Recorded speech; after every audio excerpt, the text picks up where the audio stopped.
Now, Sports Talk with Broads. Here's Hunter Brody. What is going on, everyone? Welcome to Sports Talk with Broads. We are broadcasting live from the Manscaped Man Cave. Get 20% off and free shipping with the code BROD at manscaped.com. I feel I want to start here with the wide receivers. Now, the last I saw, I'm recording this on Thursday morning, so the last I saw was Wednesday's report where Alshon Jeffrey and Desean Jackson were limited. Whether they play on Sunday or not, this conversation will still have meaning. I feel the expectations for these two coming back need to be tampered a bit. More Alshon Jeffrey than Desean Jackson, but I'm still concerned with both coming back to the lineup. You hear this a lot, this statement. Wait till the wide receivers get healthy. Wait till we get back Desean and Alshon Jeffrey. Wait till Carson Wentz gets his weapons back. And I hear you. I get it. Because right now, you're utilizing Fulgham and you're utilizing Burnett and players like that. You'd rather have Alshon, who has been in the league for so damn long, and Desean Jackson, who can fly. I can't expect Alshon Jeffrey to return coming back from a Liz Frank injury and just be the man that he once was. He is older in his career. Now, he's not a big speed guy. He's a possession receiver. You can hope he can still give you that. I feel we're expecting too much, though. As if as soon as Alshon Jeffrey comes back in, he's automatically going to be catching those one-on-one balls, going up and getting the ball at the highest point and running around. And I feel that's ridiculous. I almost feel as if some of the players out there now might be able to give you more just based off of being healthy, based off of not coming off of a big-time injury like the Liz Frank. And look, I hope I'm wrong. I hope Alshon can go out on the field and just dominate his matchup and beat guys one-on-one and be that receiver that Carson Wentz can rely on when needed. I really do. I want that to be the case. But I have something inside of me saying, Broads, what are you doing? This guy isn't going to be the same as he once was.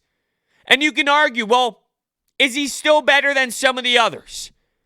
Him being 60% of himself, is that better than some of the other wide receivers available? Sure. I mean, J.J. Arcega-Whiteside, yes. I think I would take my shot on Alshon Jeffrey because J.J. Arcega-Whiteside stinks. He's awful! He's awful. He's wasted space. He shouldn't even be on the roster anymore. You need to cut him. It's just that simple. You need to cut him. The fact that he's going to play over other individuals pisses me off because he doesn't deserve a chance to play anymore. He had his opportunity. Sit your ass on the bench and realistically get off my damn team. You should not even have an Eagles uniform anymore. It's that simple. It's not rocket science. He blows. Get off my damn team.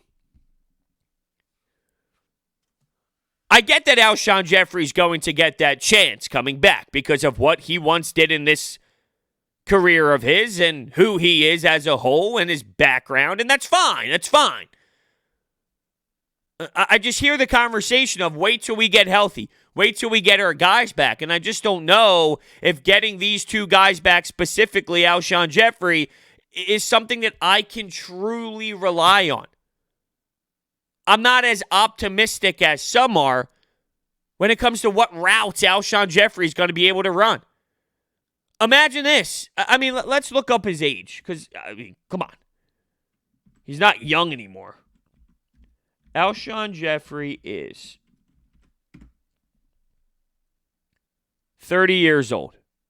So 30 years old, coming off of that type of injury, you're going to tell me that he's going to beat guys one-on-one and go up and grab the ball on one-on-one battles? I would love to say yes. I just can't say that that's going to happen right now. And let's get to Desean Jackson.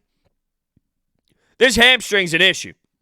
And I think it's going to continue to be an issue.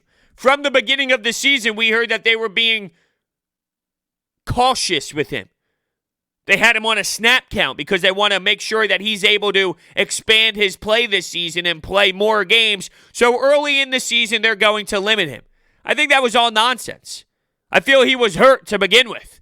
And that's them trying to cover it up. In case you didn't know, the Eagles like to do that. The Eagles like to lie, come up with nonsense, and tell you things that are just not true.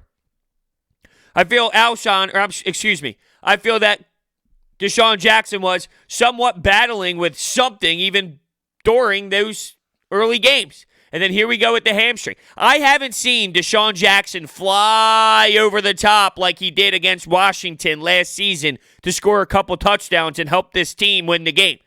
You saw the one shot for the first play of the game where it wasn't realistic to even nail that opportunity. It was more like a statement. Whether that was against the Rams or the Bengals, I forget which one, but first play, here goes Carson Wentz dropping back and throwing a bomb. And it's funny, people were pissed off at Carson because they want him to be a perfect quarterback that never misses a throw. That's not saying he was bad in the beginning of the season, because he was bad, but that play was clearly just a statement play. Like, hey, we can do this, you better be aware of it. It wasn't, hey, you need to hit Desean Jackson on this big bomb play one. Did you see the way it was covered, and did you see Desean Jackson run the route? There is a total difference of needing to make that throw and that being pretty much hey, we're going to allow them to make it 2nd and 10 from the jump. We just want them to know, hey, we can fly over the top. But realistically, I haven't even seen that out of Desean. So it was a statement, but it wasn't like it was a statement that was true, because I haven't seen Desean Jackson really fly, be that guy. Not that we're accustomed to. This is how I see it going down. And I hate to be this guy, right? I'm not trying to be super negative, I don't believe in my team kind of thing. I'm just giving you how I feel. I never sit here and just make stuff up and make up my feelings to satisfy other people. This is how I truly feel in this moment. And things can change and they can prove me wrong. But right now, as I sit here today, thinking about, okay, will Alshon and Desean Jackson be back? This is my emotions about it. I feel we're going to get him back. Okay, Desean Jackson, you're excited. Either he's going to be on a super, super small snap count where you just maybe get 3 play attempts that you're really looking for out of him, and that's it, because they're going to limit him and limit his action to keep the hamstring where they want it to be. Or 2 quarters in, you hear the broadcast, Desean Jackson's on the sideline. Desean Jackson stretching out on the sideline. Desean Jackson has to go back into the tunnel. That's just the nature of the beast right now when it comes to his age and his injury history. I don't feel good whatsoever about Desean Jackson. I feel better, like there's a better chance that we get more production out of Desean than, let's say, Alshon Jeffrey. And I'm not out on Alshon. You know, when the whole story broke, get him out of here, get him out of town, I'm all right with Alshon. It's more about returning from the injury that scares me more so than anything else. But doesn't it feel weird? Like there's no way to actually describe why this happens. So Carson Wentz early in the season, missing his throws, looked like he was putting too much pressure on himself, trying too hard when he had his weapons he started with in training camp out there. And this is a common theme that he had in other years as well, not playing as well with some of these players out there who are legit NFL players. Once these practice squad guys come to the lineup, he's dialed in, he's making all the throws. That would be when you are putting more pressure on yourself. When you have all these practice squad guys, Greg Ward, Fulgham, Burnett, you name it. When you have these players out there, that's when you think you would press more, be more worried, have to throw the ball in smaller windows. That's when you think you would be a worse version of yourself, but it's the opposite. It's like he gets nervous to play with bigger name stars, or this is the way I can think about it. Are these players now that he has to play with, are they so hungry and are they so determined to make the play that when you see players like Desean Jackson and others who have been around the league for so damn long, it's like, I'm Desean Jackson. I don't know how that would tie together with Carson Wentz, though, because he was the one missing. He was the one overthinking. He was the one playing bad. Just doesn't make much sense. It doesn't add up. And I think that's why we're all confused as Eagles fans who support Carson Wentz, the ones who do support Carson, because you question, why is this happening? We know what's in there. We saw that throw to Fulgham. We know there is a skill set in there that is magnificent. So why is he playing so poorly when he had some of his weapons available, when he had wide open throws to make? Why are you getting so crazy with your throws and mechanics when you have stars out there to help you make plays and you don't when you have nobodies to go out there and make plays? It's wild. And speaking of players out there, Miles Sanders, I feel bad for him because in the passing game, it seems Carson is the one that misses him the most, whether it's a wheel route down the sideline or any other play. Miles Sanders has been a factor in the passing game. We've been excited for what he can do. We were almost shocked, like, wow, we didn't realize he was going to be that talented in the pass game so quickly in his career, and he can't get the football. Now, I'll go back to that 2nd and 9, and I'll get on Carson Wentz for that one. But I'll also get on Miles Sanders for that one, too. I've been pretty vocal about it. When I think about that play, 2nd and 9, yeah, was it a low throw? Sure. Does Miles Sanders need to catch the ball? Absolutely. Absolutely. People were actually trying to fight me on that, if you will. Not legitimately, but, in sports debate form.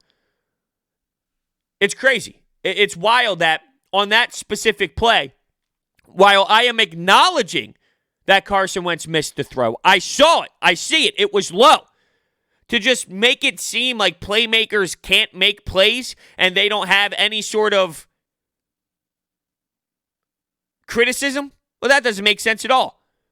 There's plenty of time. See, it's easy to criticize the quarterback, right? Because that was a low throw. But there's so many elements to this damn game that you can't just give these other players a free pass. Miles Sanders is supposed to be your best player. One of your best guys who you can rely on. All right, so Carson Wentz makes a throw that's a little low. Go watch Russell Wilson. Go watch Aaron Rodgers. Go watch Drew Brees. Go watch Tom Brady. See if their throws are a little low sometimes. I guarantee you that there are some low throws where someone makes a play. You don't think Edelman ever caught a low throw for Tom Brady when he was playing in New England? Seriously? Come on now. It happens. That doesn't take away from it being a low throw. It just means, hey, Miles Sanders, you can be better as well. You can help out your quarterback as well. Staying on Carson Wentz, though, I think getting him going in that run game is just what you need to do. He becomes a gamer. He becomes more of a gamer when he's taking those hits. And I know that's scary, right?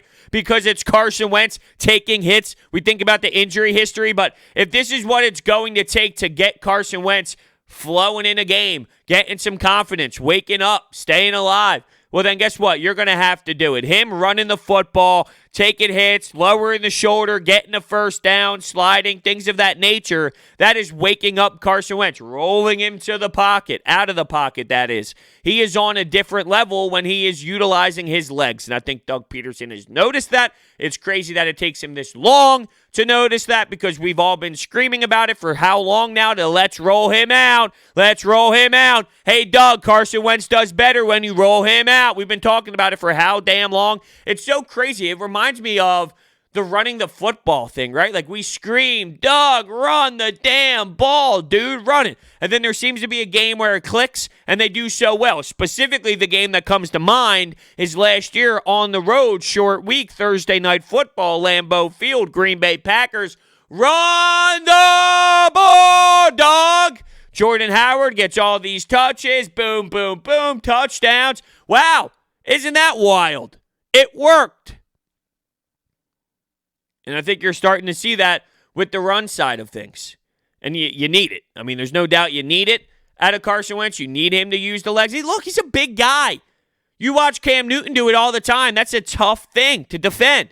And Carson isn't Cam Newton in the run game, all right? Let's not blow this out of proportion. He's more like Lamar Jackson. No, but he's definitely a freak of nature with his size. And with his skill set, he can make plays with his legs. And I think you need to do that more. It keeps him heavily involved and engaged in the game. And one thing I heard Jeff Mosher say of Inside the Birds podcast, it also allows him to see the field better. And we all understand, if there's anything he needs to do other than, I guess, fix those damn mechanics, is you got to see the field better. How many times do we scream that he's missing guys? He missed a guy wide open here. He didn't go through his progressions right. He's locked onto a certain target. We say it all the time. Well, if this is going to keep his eyes open and keep him really seeing everybody, then okay, let's go. We got to keep going down this road. I want to talk more on Zach Ertz, but before we do, I need to tell you about my friends at BetQL. BetQL is the best when it comes to getting all the information you need when placing an educated bet. They give you the analysis to each game, trends, data, information, the sharp money. It's all about the sharp money. It's where the professional bettors are headed. All those pro sports bettors, it tells you which way they are leaning in that matchup. And you can go through any NFL game, college football, MLB playoffs. The NBA Finals is ready to come to an end. But they have all sports. And what I do, I just go to my app, my BetQL app. I look at the matchups I want, and I'm like, all right, let's see. Give me the information I need to make a smart investment. And I'm making money every single night. Every night I'm cashing out on my DraftKings Sportsbook app. It's beautiful. And you can do the same, by the way. Use promo code BROADS20 at BetQL.com and get 20% off of your first payment. It's a no-brainer. The amount of money you get in return, stop. Easy money. So make sure you go to their website, BetQL.com, and use promo code BROADS20. We're also doing an NFL Weekly Pick'em Pool. The information is down below in the description. It's presented by BetQL. Championship Bracelet, courtesy of Rosnov Jewelers, is in play. Also, weekly prizes. Make sure you join now. All right, so I wanted to talk about Zach Ertz. Zach Ertz is just not playing good football right now. And sure, there are some throws that Carson Wentz misses, but Zach Ertz is not playing good enough. And then there's one of three options. It's he's regressed due to age. Teams are taking him away so much and forcing the Eagles to beat them elsewhere. And three, what was my third? What was the first? Oh, regret. Oh, bro, let's get it together here. The first one was regression. The second one was teams defending him in a certain way. Third one was he's upset with the front office and the financial part of it. And I think it's a combination of all of them, really. You could see the difference, though, in Travis Kelce and George Kittle and Zach Ertz. And that doesn't mean that Zach Ertz is a bad tight end, but you see the difference, though, in the way that they move when they get the football compared to Zach Ertz. Now, would that be different if you had a healthy Desean Jackson that could stretch the field, along with a healthy Jalen Reagor who can help as well, and the offense look differently? Sure. I mean, you'd get those underneath throws that Zach Ertz can bring, but it does seem like there's been a transition because you saw what Dallas Goedert could do in that first game where he had 100-plus yards. It's almost like they were going down that road more so than Zach Ertz. And I just see some frustration. I see poor body language, and it's not good. It's not a good sign. I'm totally cool with getting rid of Zach Ertz and going down the road of Dallas Goedert, going more 11 personnel and allowing this offense to have more speed, to have more wide receivers on the field, and lose the whole two tight end sets, because I think that that's limiting the creativity that this Eagles offense can have. Now, will this coaching staff and all of the new coaches come together and actually provide that type of flow and creativity in the offense that I'm looking for? Probably not. I don't have much faith in that, but at least it gives them more of an opportunity to nail it, because they do need to nail it. I just don't think Zach Ertz is playing good enough football, and I think he's all in his head. I think he's really upset with what's happening with the contract. I think he's allowing that to force him to be in this mood and this mode that isn't good enough at all. You watch him out there, it's like, yo, Zach, what are you doing? And I get it. Teams are going to take away Carson Wentz's favorite target when you have players like Greg Ward out there and Fulgham out there.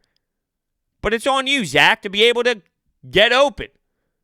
George Kittle, you don't think that... Look, the Eagles are a different scenario based off of their horrendous linebacker core, but you don't think people game plan to take away George Kittle and he still gets open? You don't think people game plan for Travis Kelce and he still finds a way to get open? Sure. Now, that's when you can have the argument that, well, look what happens when Tyreek Hill's running out there and you have those speed guys that kind of open up those spots on the field for their tight end. Sure, I get it. I'm acknowledging that. I look at Zach Ertz, though, and I go, it's not good enough.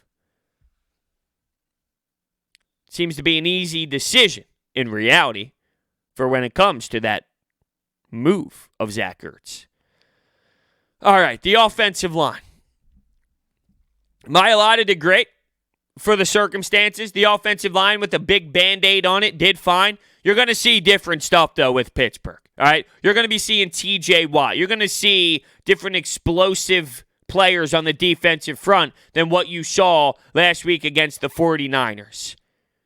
You need to make sure that these guys are ready, and to help them out, you're going to see, I would assume, Carson Wentz rolling a certain way to help out that offensive line so they don't need to hold as much as they would if he's just standing in the pocket looking for his wide receivers to get open.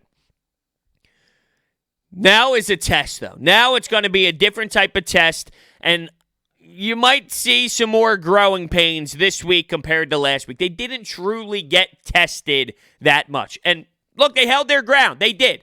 I'm not taking that away from them. But I see this matchup against the Pittsburgh Steelers, and I go, this may be different.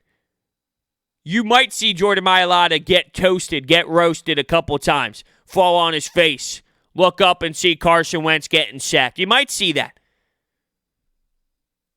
Hopefully, Lane Johnson is going to be able to hold himself up. This defense of the Pittsburgh Steelers, they can play. Now, if you want some optimism, the Pittsburgh Steelers are 3-0, and they had that wonky bye week where Big Ben is frustrated because he thought he was getting into rhythm finally, and this happened. Oh, I hate to break it to you, dude. There's a pandemic. Sorry that messed up your flow.